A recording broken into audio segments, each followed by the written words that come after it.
बस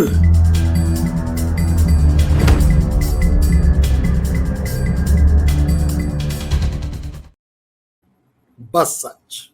इस चैनल पर आपका स्वागत और कुमार राजेश का प्रणाम। आज की खबर सिर्फ इतनी नहीं है कि चीन के राष्ट्रपति शी जिनपिंग भारत आ सकते हैं।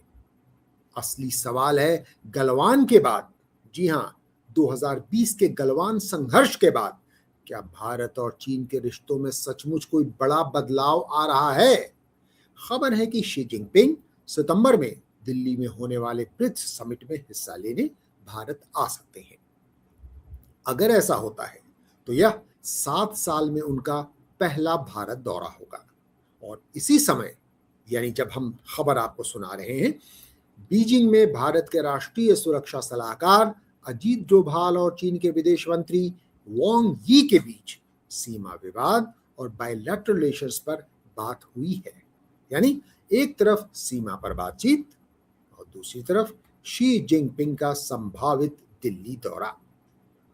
क्या यह महज संयोग है? जरा गौर कीजिएगा।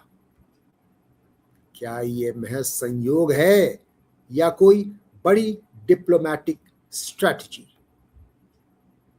कोई नई बड़ी डिप्लोमैटिक स्ट्रेटजी बन रही है क्या?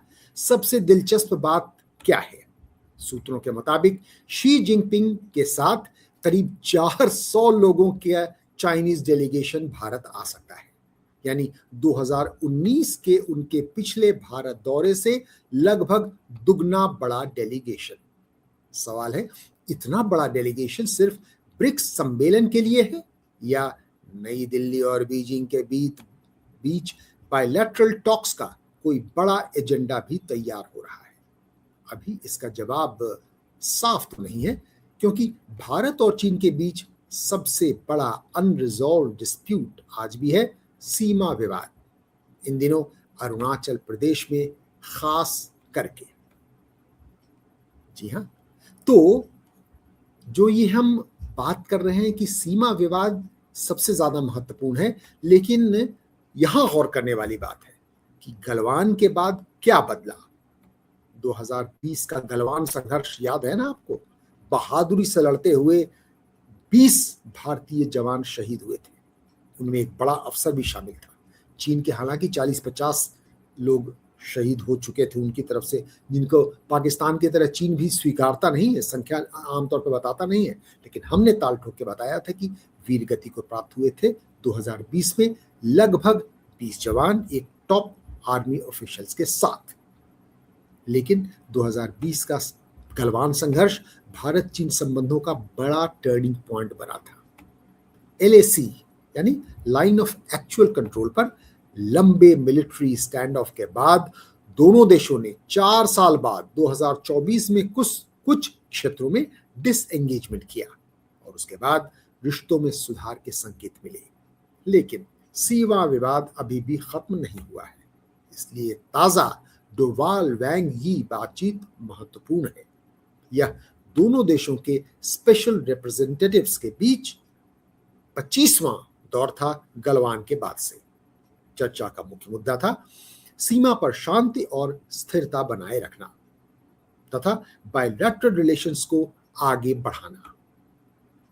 क्या भारत और चाइना फिर दोस्त बन सकते हैं? अभी ऐसा कहना तो जल्दीबाजी होगी, क्योंकि डिप्लोमेसी में बातचीत का मतलब यह नहीं कि सारे मतभेद खत्म हो गए।